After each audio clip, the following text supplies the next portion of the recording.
The last soldier. There was once a soldier who had served his king well and faithfully for many years, but on account of his many wounds, he could serve no longer. The king said, "You can go home now. I have no further need for you. I can only pay those who serve me." The soldier did not know what to do for a living, and he went sadly away. He walked all day till he reached a wood where, in the distance, he saw a light. On approaching it, he found a house inhabited by a witch. "Pray, give me shelter for the night and something to eat and drink," he said, "or I shall perish." "Oh ho," she said, "who gives anything to a runaway soldier, I should like to know. But I will be merciful and take you in if you will do something for me." "What is it?" asked the soldier. "I want you to dig up my garden tomorrow." The soldier agreed to this, and next day he worked as hard as he could, but he could not finish before evening. "I see," said the witch, "that you can do no more this evening.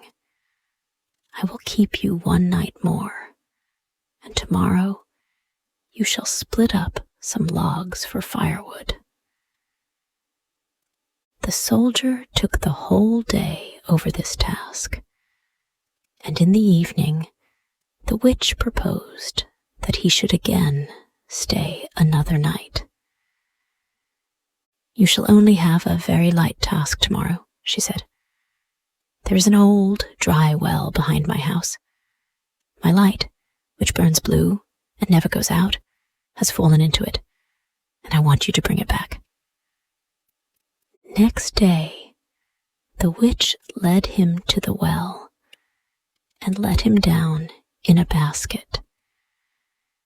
He found the light and made a sign to be pulled up, but when he was near the top, the witch put out her hand and wanted to take it from him. But he, seeing her evil designs, said, "No, I will not give you the light till I have both feet safe on dry land again." The witch flew into a passion, let him fall back into the well again, and went away. The poor soldier fell onto the damp ground without taking any harm, and the blue light burnt as brightly as ever. But what was the good of that? He saw that he could not escape death. He sat for some time, feeling very sad. Then, happening to put his hand into his pocket, he found his pipe still half full. "This will be my last pleasure," he thought, as he lighted it at the blue light and began to smoke. When the cloud of smoke he made cleared off a little, a tiny black man appeared before him and asked, "What orders, master?" "What do you mean?" the soldier asked in amazement. "I must do anything that you command," said the little man. "Oh, if that is so," said the soldier, "get me out of this well first." The little man took him by the hand and led him through an underground passage.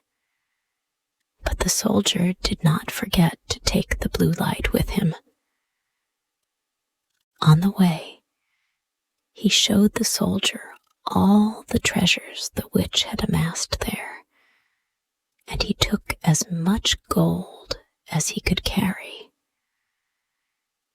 When they reached the top, he said to the little man, "Now go, bind the witch, and take her before the judge." Before long, she came by riding at a furious pace on a tomcat and screaming at the top of her voice. The little man soon after appeared and said, "Everything is done as you commanded, and the witch hangs on the gallows. What further orders have you, master?" "Nothing at this moment," answered the soldier. "You can go home. Only be at hand when I call."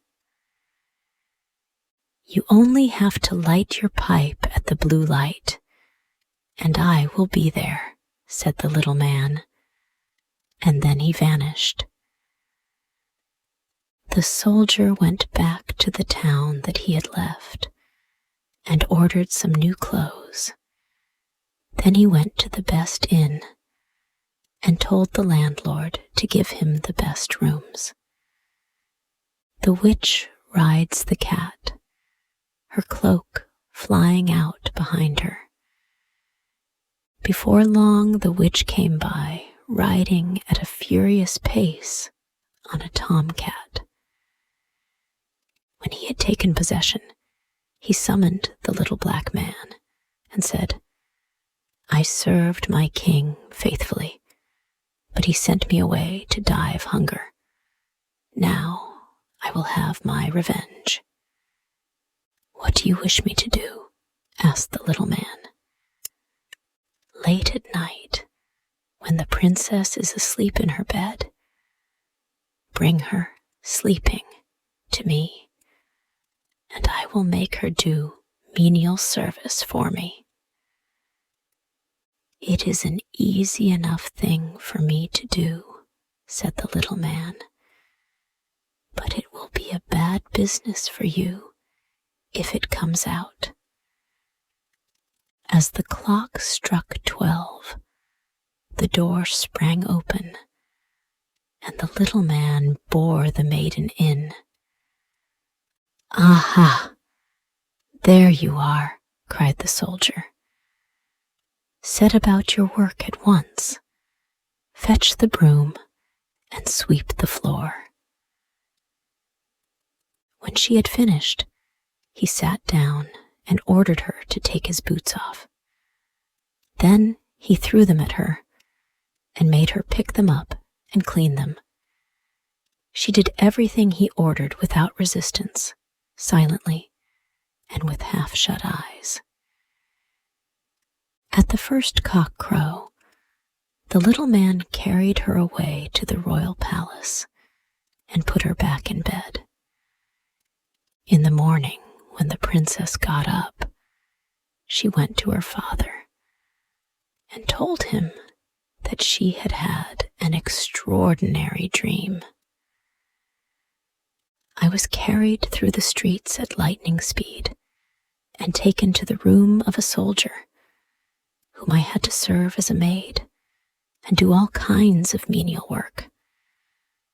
I had to sweep the room and clean his boots. Of course, it was only a dream, and yet I am as tired this morning as if I had done it all." "The dream could not have been true," said the king, "but I will give you a piece of advice. Fill your pocket with peas and cut a little hole in it.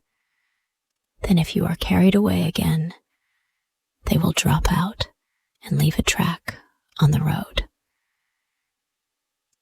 When the king said this, the little man was standing by, invisible, and heard it all.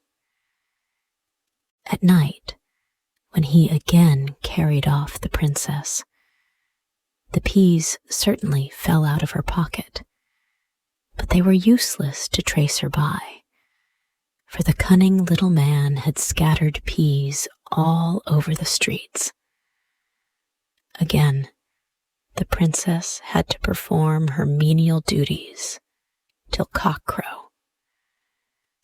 The next morning, the king sent out people who were to find the track, but they were unable to do so, because in every street the poor children were picking up peas and saying, "It must have rained peas in the night."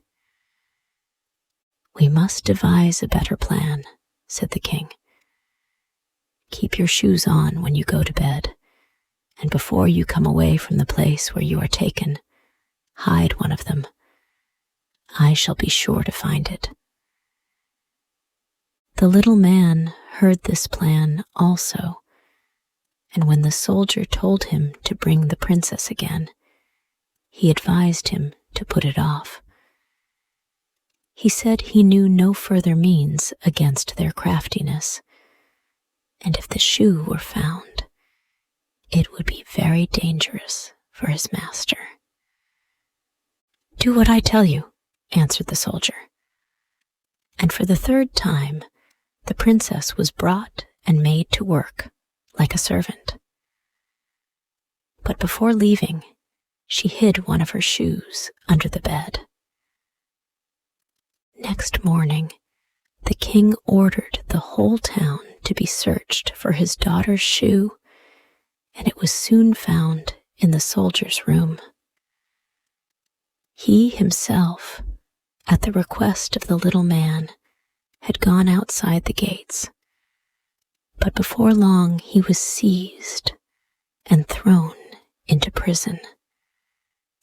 In his flight, he had forgotten his greatest treasures, the blue light and his gold.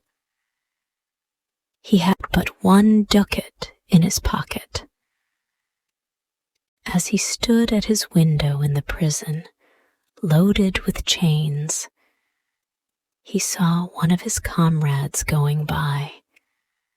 He tapped on the pane and said, "Be so good as to fetch me the little bundle I left behind at the inn, and I will give you a ducat." His comrade hurried off and brought him the bundle. As soon as the soldier was alone, he lighted his pipe and summoned the little man. "Don't be afraid," he said to his master. "Go where they take you, and let what will happen. Only take the blue light with you." Next day, a trial was held, and although the soldier had done no harm, the judge sentenced him to death. When he was led out to execution, he asked a last favor of the king. "What is your wish?" asked the king. "That I may smoke a last pipe." "You may smoke 3, answered the king. "But don't imagine that I will therefore grant you your life." Then the soldier drew out his pipe and lighted it at the blue light. As soon as a few rings of smoke arose, the little man appeared with a little cudgel in his hand and said, "What is my master's command?" "Strike the false judge and his minions to the ground, and do not spare the king either for all his cruelty to me." Then the little man flew about like lightning, zigzag, hither and thither, and whomever he touched with his cudgel fell to the ground and dared not move. The king was now seized with alarm, and begging on his knees that his life might be spared, he rendered up his kingdom and gave his daughter to the soldier to be his wife.